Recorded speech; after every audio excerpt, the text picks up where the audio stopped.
Greetings, everyone. Thanks for joining Ask an AEM Expert with 3Share. We appreciate your interest in learning more about how to make effective use of Adobe Experience Manager to grow your business. My name is David Holt. I'm the Director of Client Services in the Western United States for 3Share. I'll be serving as the moderator for today's event. Joining me is Kristen Jones, Managing Partner and Head of 3Share's Project Management Office.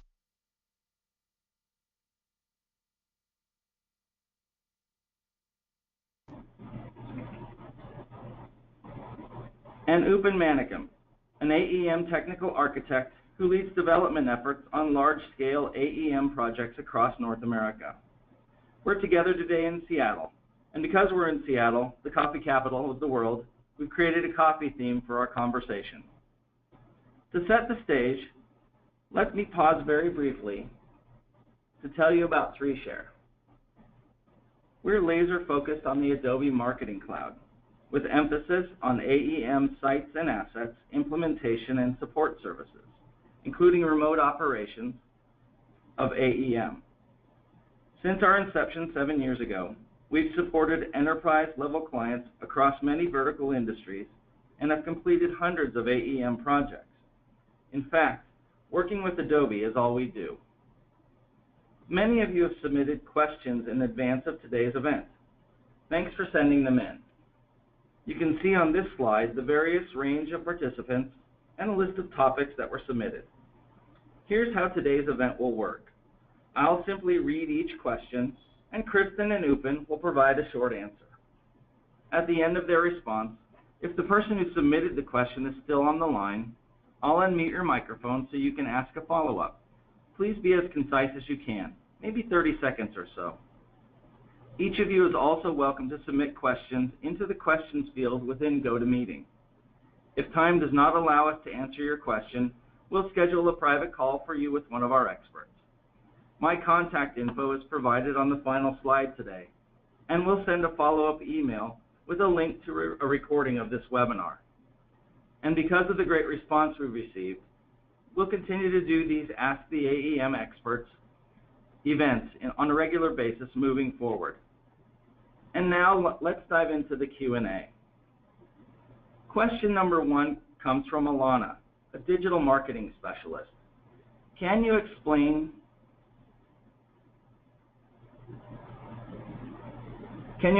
transitions to Touch UI, plus suggestions for that conversion from a DAM perspective? Kristen, would you like to handle that question, please? Yeah, no problem. So I'm going to tackle conversion first. The one thing that you'll need to consider is, assuming that you've already got a platform in place, any custom functionality, templates, components will need to be refactored. And this means that there are dependencies in AEM that have changed with the upgrade. And depending on how many versions that you're upgrading, this could be significant or not as much if it's just a 6.1 to 6.3, for example. For DAMs, rendition workflows typically are going to work as is unless you put in some custom workflow steps. And again, that would just require refactoring. One thing that you'll need to consider, especially if you're upgrading from 5.6.1, is permissions. There is a new everyone group that was introduced that really changes the baseline permissions for a lot of your user groups that you're going to probably need to look at and consider the implications there. Another big part of conversion is determining if you're going to upgrade your legacy sites to Touch UI versus waiting until their next redesign. Right now, the classic UI will still be supported in 6.3, but moving forward, that will be end of life.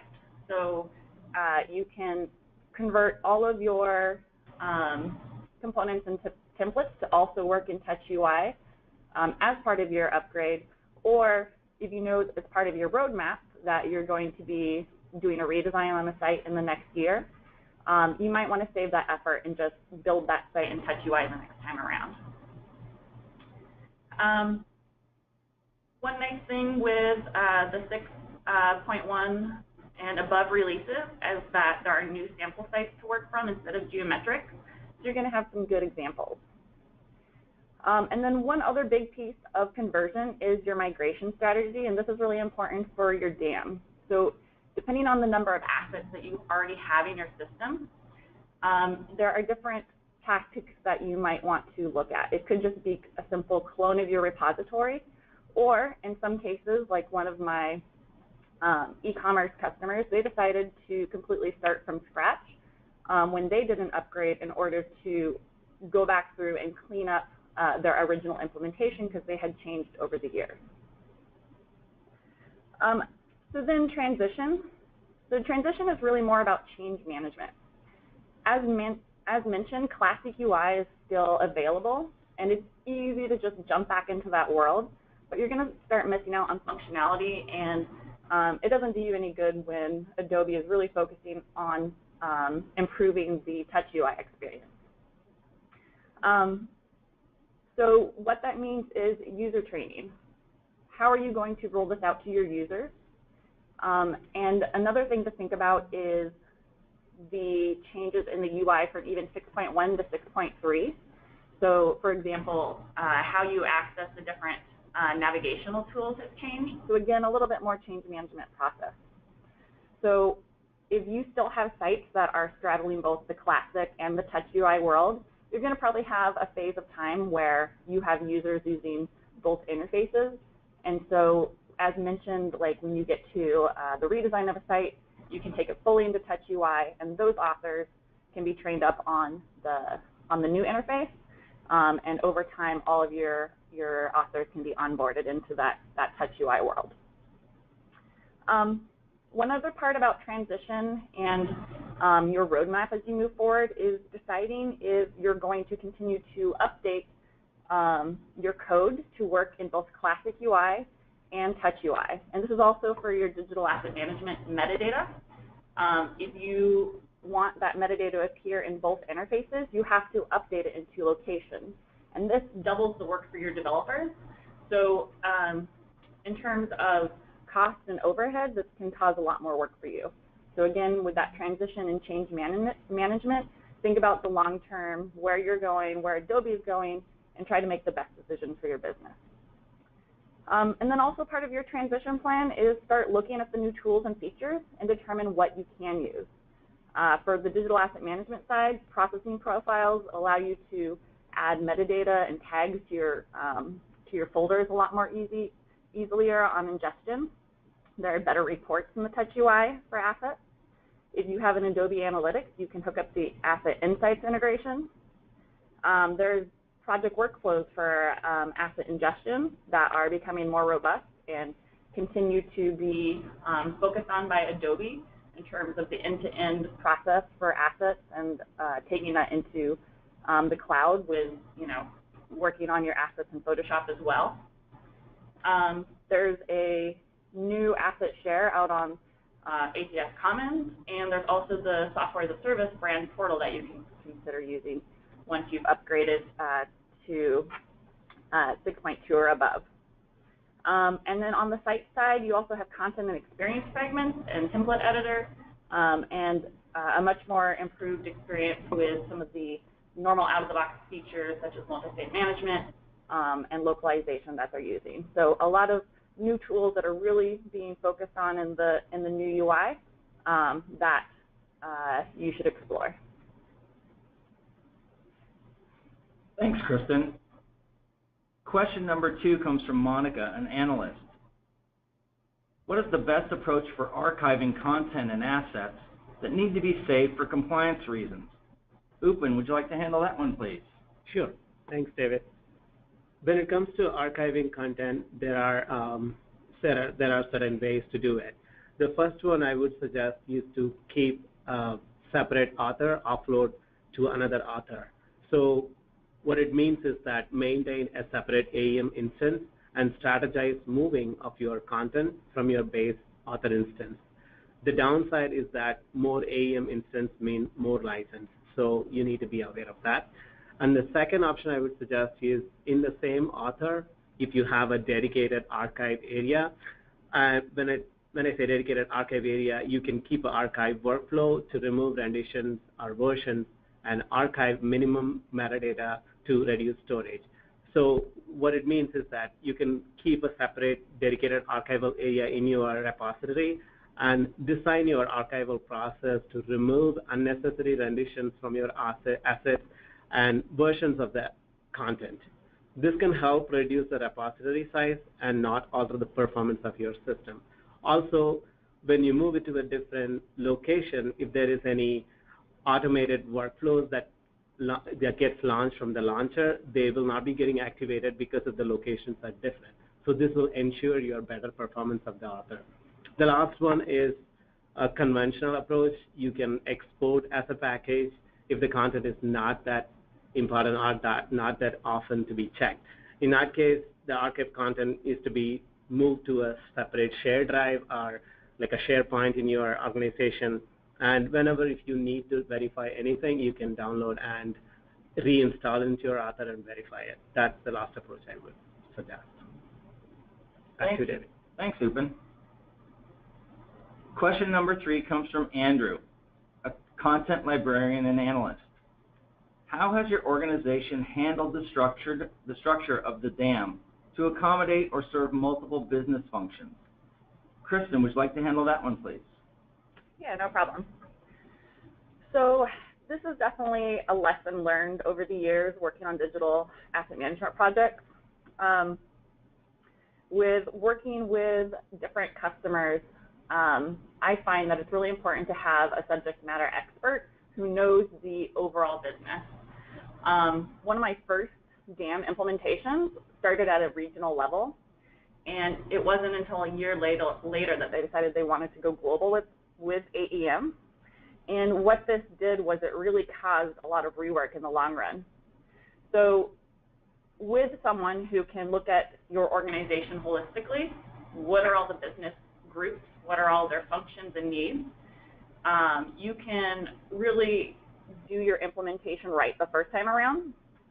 So for example, most organizations have shared logos or documents that all business units need to use. And what I found when you don't start at that global level or organizational level is each of the different business units start uploading these assets. And then you don't know which one's the original, and you have duplicates. So if you can have even a DAM manager, or Andrew, if you're on, being a librarian, I'm sure this is true and dear to your heart, someone who can look at that larger picture, get it organized, put information and architecture into place, and put that control into place of, okay, these are all the shared assets, and then this is where for each business unit they have their separate needs.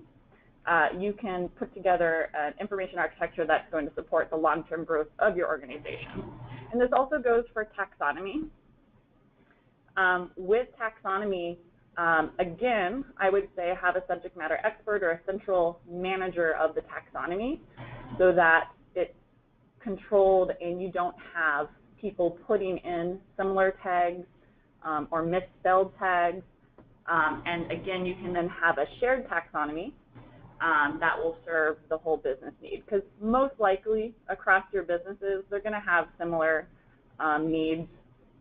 For example, working with a retailer, if your product is shoes, you're going to have, similar shared taxonomy of different colors or different types of shoes.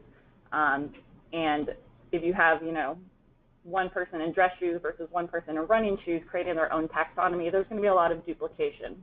So again, having a single subject matter expert that, well, not a single, but some subject matter experts that can really set up your organizational infrastructure from the beginning is going to keep it more organized in the long run.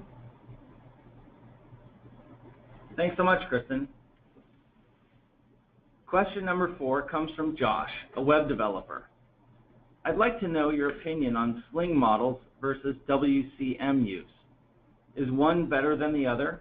Is context something to consider? Upen, would you like to handle that one, please? Sure.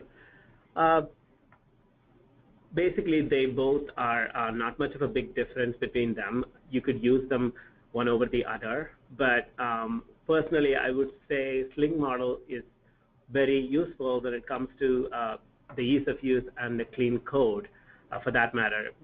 Because when you use the WCM use, you need to make sure that you extend a particular extra class, and you need to use a definitive method to use.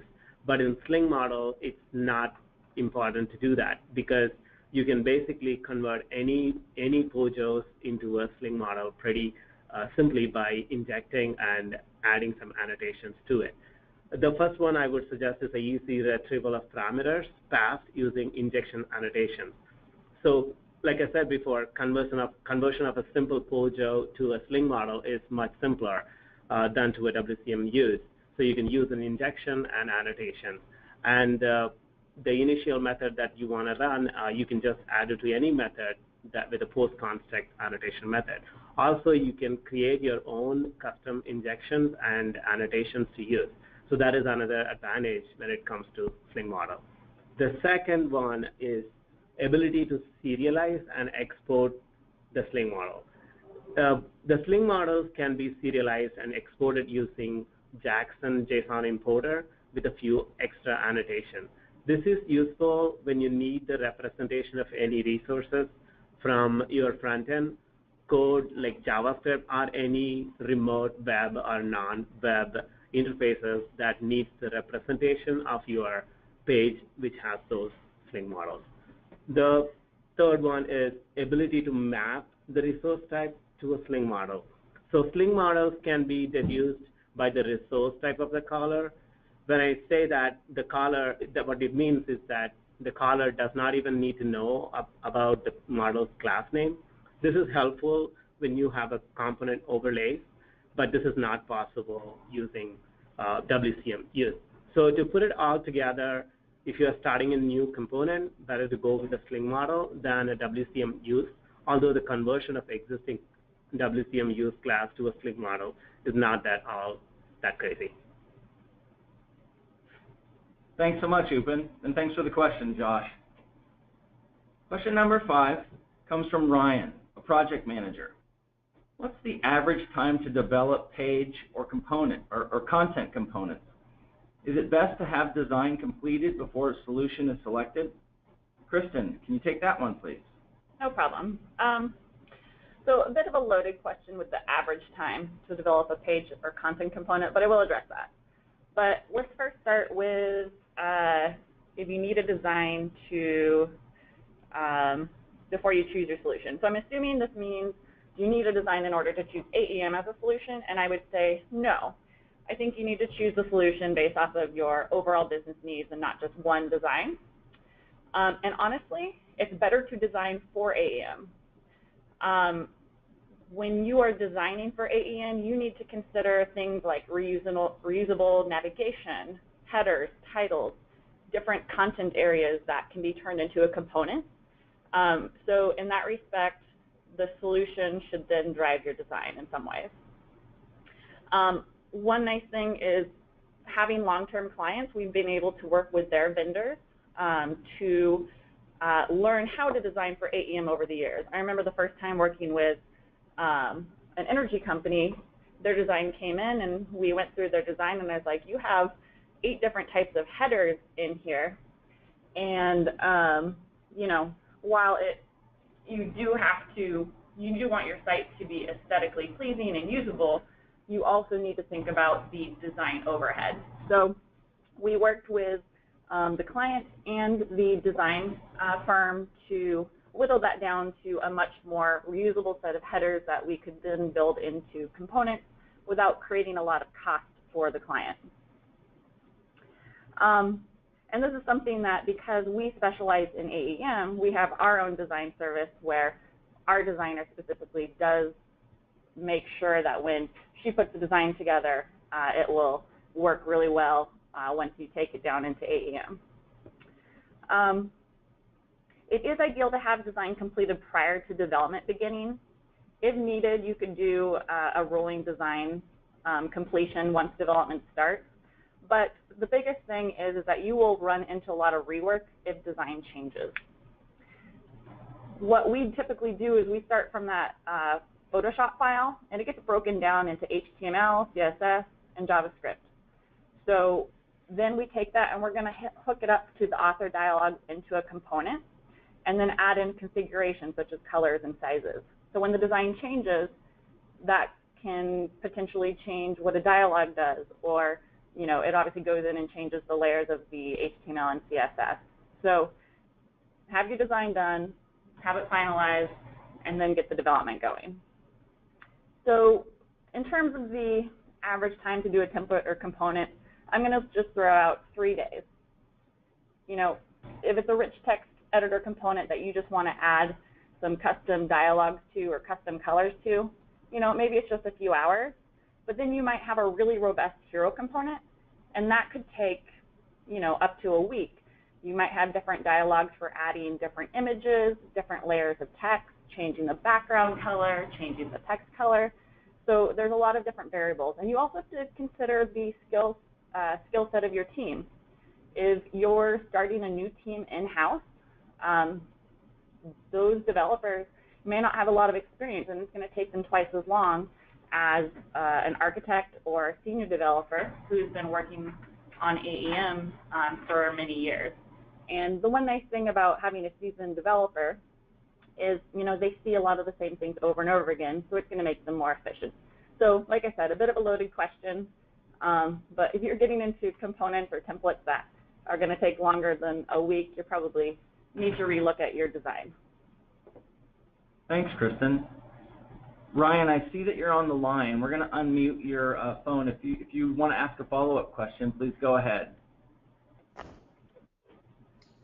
Thanks. No, you answered it just well. I understood it was loaded, but thanks for answering it. Yeah. Perfect. All right. Thanks for doing it. Thanks for doing it. Okay, our next question comes from Kevin, a digital product manager. Based on your expertise, what are the valuable features in AEM that most customers don't know about or are not using? Upin, would you like to take that one, please? Sure. Based on my experience and my experience with 3Share, I've put a list of a couple of items that I see that are better features but not really used widely. The first one is content fragments, and also you can say experience fragments. So this is basically a reusable shared content that can be stored as a separate content fragment in a DAM, which then is referred using a content fragment out-of-the-box component into your pages based on wherever you need it. The fragment may be simply an image or a text or a combination of both in one or more paragraphs. So this component is pretty intuitive, that where you can choose and display one or more of those paragraphs from the content fragment. So you can choose only the partial of it or the whole of it. So this is a pretty nice feature that has been around since 6.1, but however, we have not seen this feature used that often in our experience. And the second one is template editor. This feature has been around from 6.2, where authors can create their own templates and design the structure and the components for the template. This requires a specialized authors called template authors, and which basically stops clients from using it, as the template authors may need to have more technical experience than a regular or a normal content author. But otherwise, this feature could be very useful if you have a requirement where you want to give more freedom to the authors who has the expertise to create pages based on the dynamic nature of your system. And the third one is the launcher. This feature has been around since 6.1, and I have been seeing that Adobe is focusing more on improving this further, but still I did not see that much. Basically, AEM Launcher helps you to develop content for future releases when you work on a particular release that you already have it.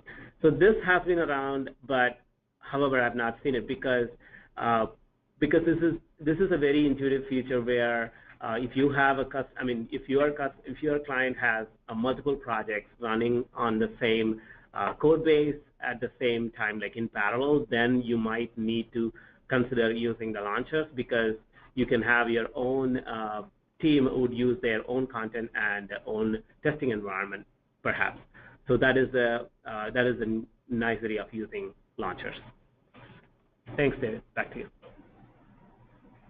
Thanks very much, Upen. Question number 7 is from Michael, a project or program manager.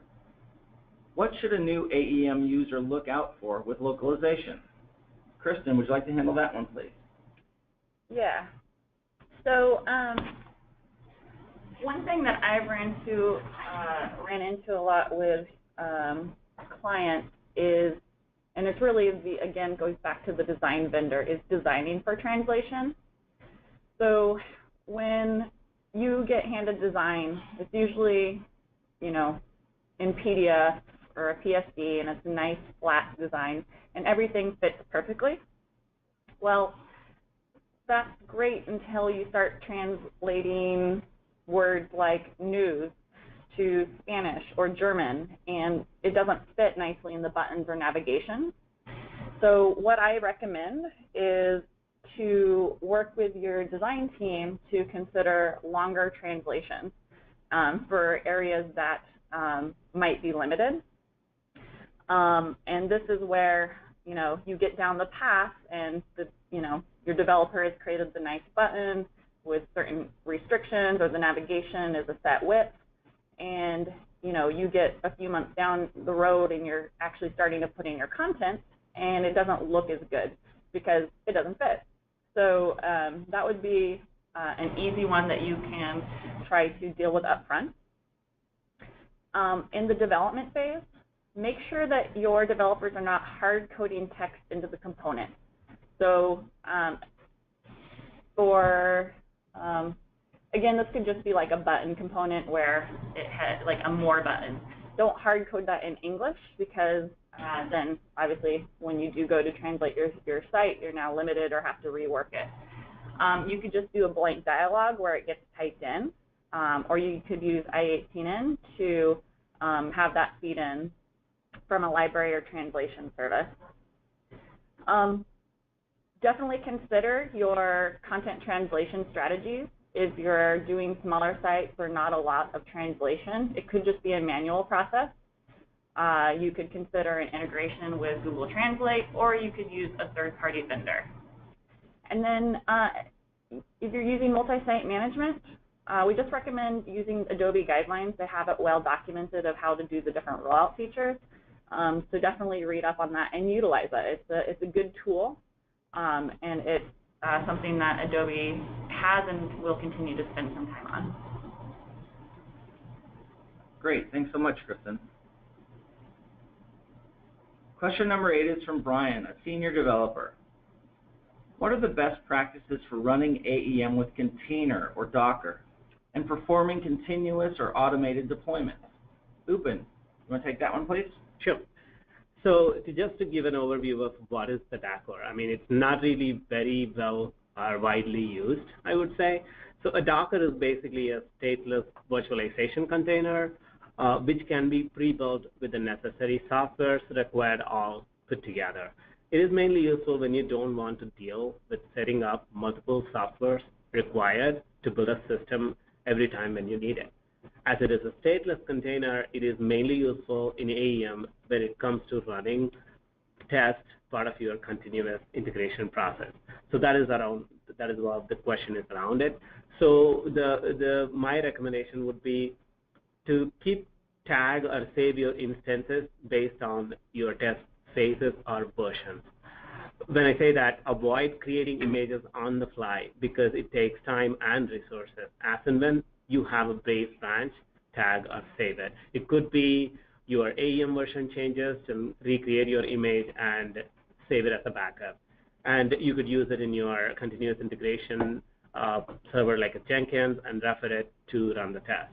And clean up unused and unwanted images. Like I said before, when you create an image every time you need it, make sure that you clean up as well, because you do not need to overhead the resources of your continuous integration server. So avoid keeping many images. and keep your test content off the images. So part of your test, if remember that the Docker is stateless, so if you have any test content that you need part of your integration test, try not to create any such content part of the test because you will lose it and when you stop the instance. So keep the test content off the Docker image and install it part of the image creation prior to the test. And do not store, I would say another one is do not store your repository outside the Docker image because it could be useful when you want to persist the content. But that breaks the purpose because mostly Docker is used for continuous integration, so I wouldn't suggest that. And the last one is choose a container that fits your needs. I mean, Docker is very good for a simple container, but for more complex and consistent setups, you could choose something like Chef. Great. Thanks so much, Upen. We do have a question that's come in from Andrew, and here it is. What's your experience with developing new components over changing the functionality of existing components? Is there a best practice there? Upen, do you want to take that one, please? Sure. This is kind of like very common question and very common situation that pretty much everyone can fall on. I would suggest it depends on your use case. For example, if your component is pretty outdated, like created in JSPs and whatnot, it's definitely time to upgrade into a Cycli and TouchUI and whatnot. So those things that you need to keep in mind, and also the complexity of your component. If it is too complex and it uses multiple services that limits you from using Cycli, you can still use it as a JSP. But however, but keep in mind that try to keep a cleaner code. So those are the things that I would suggest creating as a separate or not.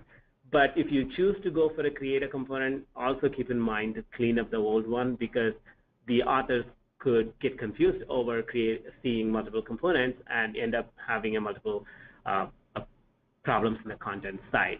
So keep an author in mind when you create a duplicate of the component and do the better cleanup.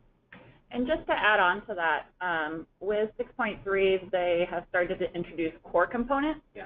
And this allows you to have a component that can then have its kind of base functionality shared across multiple sites.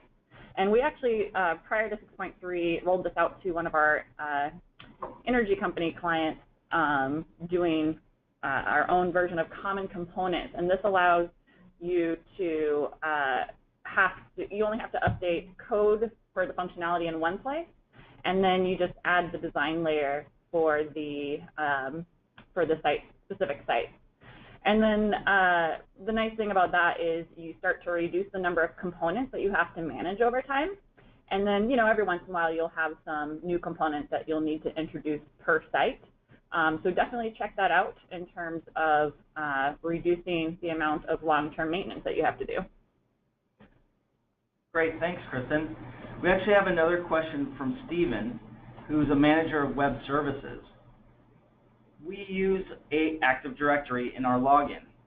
Since we moved from 6.1 to 6.2, our process broke because new users don't have the profile node.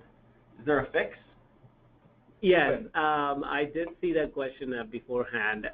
But from what I saw in 6.1 and 6.2, even 6.3, the profile node still exists.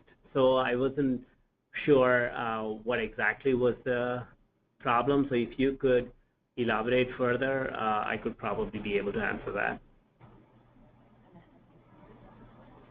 Stephen, we've unmuted you. If you're on and want to ask a follow-up, please do. Yeah, I was actually just looking into this today, and part of the problem is that I had a suggested solution from Adobe where they wanted me to go in, and let me check this, to go to Config Manager and search for Apache Felix JAS Configuration Factory and try to change some of the settings there, but that was to no avail. So I'm still, even though I've gotten some support from Adobe, I'm still kind of at a loss. Okay. Maybe if not now, I could definitely take a look at it and get back to you on. I mean, if you could give more information on that. Okay. Well, the first thing I did I was mean, check the user numbers. if not now. I mean to say if not now, Oh, I not. mean whatever if not now, Okay. if you could throw an email to us, I could probably take a look at it and give you more insight on that. We'll send you a follow-up email about that, Stephen, and connect and see if we can answer your question offline. That would be fantastic. Thank you very much. Okay, very cool. Well, I think to respect everybody's busy schedules, we'll probably need to make that the last question. As mentioned at the top, we'd be delighted to schedule time for you to talk privately with us by phone or to answer your questions. My contact information is provided on this final slide. Please watch out for follow-up email and for invitations to future Ask the AEM Expert sessions. And remember, if you need help, 3Share is here to support you. We're just a phone call away. Thanks for joining the event and have a great day.